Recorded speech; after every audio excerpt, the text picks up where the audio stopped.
This is the continuing story of Peyton Place.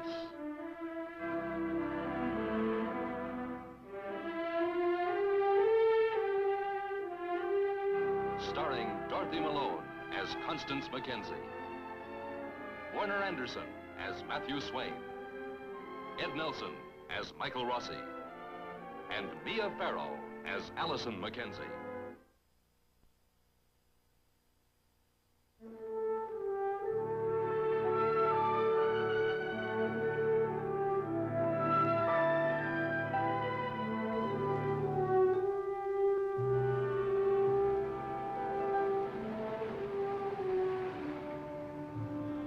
Betty Harrington has been to visit her father at the sanitarium.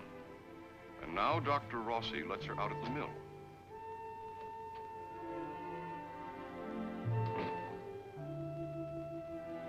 She has decided the time has come to face Leslie Harrington.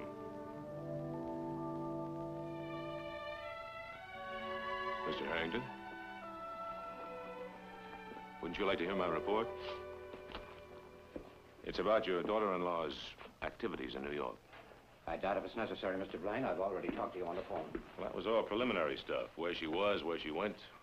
Now, this report covers what she did. I see. Perhaps we should go over it more thoroughly, but it's very inopportune. I just saw Betty enter the mill. She probably figured it was time to make her pitch. But you don't have to worry about it. Not as long as we have this. Yeah? Mrs. Betty Harrington is here. Ask her to come in, please. Blaine, wait in the outer office until she's gone. All right. Excuse me.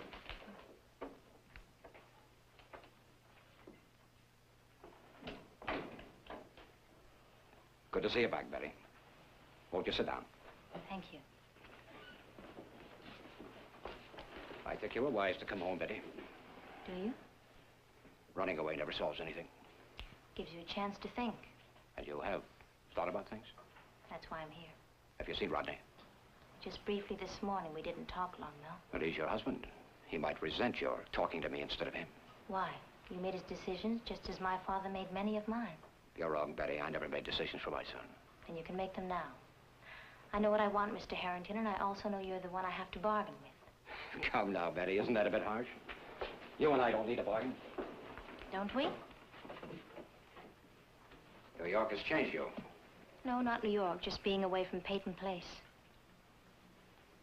We tried to find you, you know, Betty. Naturally, we were worried. Naturally, Mr. Harrington? I don't understand you, Betty. You're back. We can work things out, yet you seem determined to argue with me. If you think that, you're wrong. I don't intend to argue, and after today, we shouldn't have anything at all to say to each other. All right. A minute ago, you said you know what you want. Perhaps we can discuss the situation and arrive at a solution that will satisfy all of us. I'm sure we can. I'm willing to make certain concessions, Betty, but I will not be dictated to. If your demands are unreasonable, I'll be forced to use whatever means I can. What makes you think I'll be unreasonable? Let's start with what you want in Rod. Which is? Rod's freedom. He can have it. I agreed to an annulment of our marriage. I'm sure your lawyers can work out the details. With your cooperation, yes. You have my cooperation. Well, that much is settled then. You'll start the annulment proceedings? You said you came here to bargain with me. And I came to the right man. Now, you and Rodney can have your annulment, and in return, I want my father to get well. But of course he'll get well. We all want that. Go on, Betty.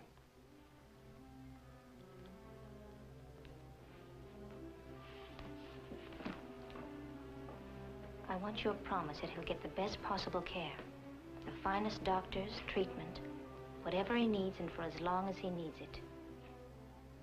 At my expense. That's the price of the annulment.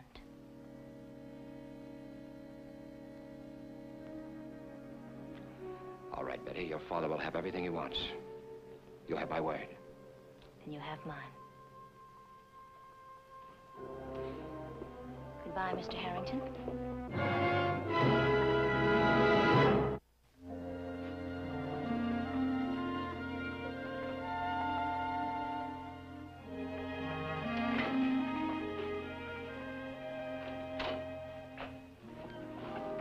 Well, that was brief. Just get on with your report, Mr. Blaine. You said you have some information I'm not aware of. That's right. I told you before that Betty had stayed with a girl named Sharon Purcell, but I didn't know at that time that Sharon Purcell's rent was being paid by a man in Pittsburgh, a married man, and that isn't all. Go on. Your daughter-in-law entertained a friend of that married man in the Purcell apartment. And here's the clincher, Mr. Harrington. When the man left Betty, he gave her money. How can you possibly know that? It's all right here in the report. Names, date, time, witness. The elevator boy in that apartment house saw the man give Betty money when he left. You'll have his statement? Signed and notarized. My office is very efficient. Now, I'm available to testify. We can always subpoena the elevator boy. May not be necessary, Mr. Blaine. I don't quite understand. Are you inferring you'd prefer to pay her off? With the report, please. I think it's a mistake, Mr. Harrington, a big mistake. You show her that report, she'll run. She'll run scared. You can bet on it. I don't intend to bet where my son's concerned. I'll send you a check, Mr. Blaine. All right. You're in the driver's seat. Yes, I am. Good night, Mr. Harrington.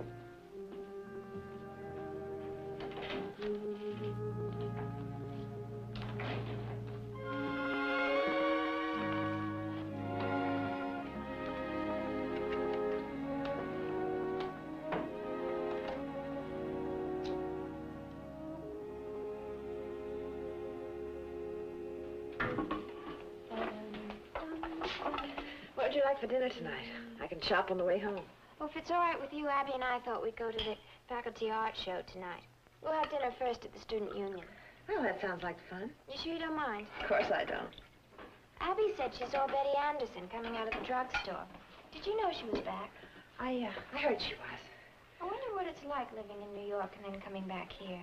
Well, I know how Julie must feel, having Betty home. She worried the whole time she was gone. What was it like for you? What? Well, you lived in New York and then you came back here. Well, I wasn't in New York very long. You were there long enough to get married and have a baby. Your eggs are getting cold. Betty must hate it. Coming back here, I mean. Suppose she and Rod patched up the differences. Hmm? To be all right with you? I love you when you're trying to be subtle. No, Mother, I know the rules. But if you weren't married? Then there'd be different rules. Yeah. Oh, I'll get it. Oh, good morning, Mr. Foley. Mail for you, Allison. Too big to put in the box. Oh, thank you. Temperature's up to 22 already. Days are beginning to warm up a bit. See you, Allison. Goodbye, Mr. Foley.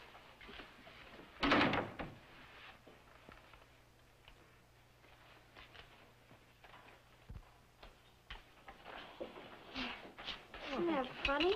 This one was mailed right here in Peyton Place. What, dear? There's no return address. I don't even recognize the handwriting. Why don't you try opening it? Yeah.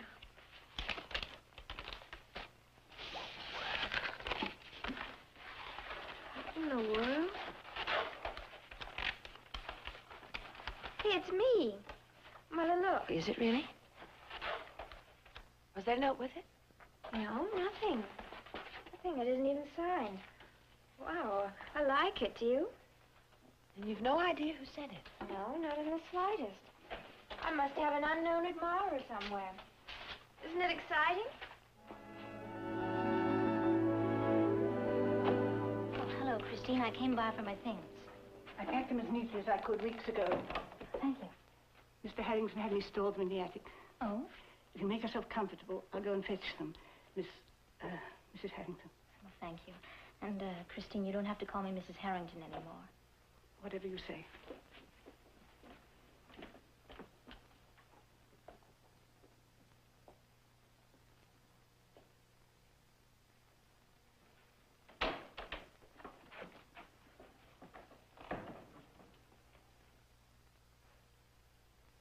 Rod.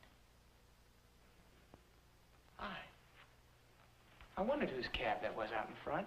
I decided to come over early and pick up my things. Can I give you a hand or something? No, I don't think so. I'll have the cab driver do it. I understand you went to see my father last night. The mill. Yes, I did. He told me about the discussion, Betty. I expected he would have. I didn't like hearing it from him. If I discussed it first with you, would you have liked it any better? This concerns you and me, not my father. Well, unfortunately, your father doesn't feel that way. He's made himself very concerned about our problems. I just don't like being left out, that's all. You're not being left out, Rod. You're being let out of a situation you never wanted. Now, does it really matter who I talk to first? No, I suppose not. You know what? I never did ask you. How was New York? Very educational. Well, that's a strange way to describe it. It's a strange place. You got along okay? I tried to. It must be fun, huh, New York? Well, I didn't go there to have fun. Oh, of course not, but I mean, it's exciting. Was at first. You make any friends? One. Oh? Anyone important? Isn't everyone important? All right, then. Anyone special? I meant to say that anyway. I thought she was very nice. I better get the cab driver. I'll take your bags out for you, Betty. No, it isn't necessary. Why won't you let me do anything for you? Well, there's no reason why you should.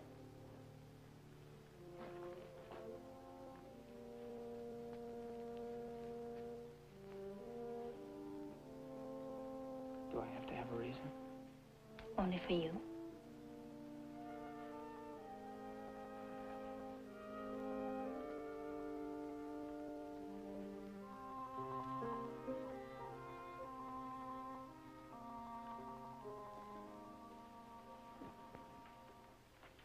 Was that supposed to be a farewell kiss?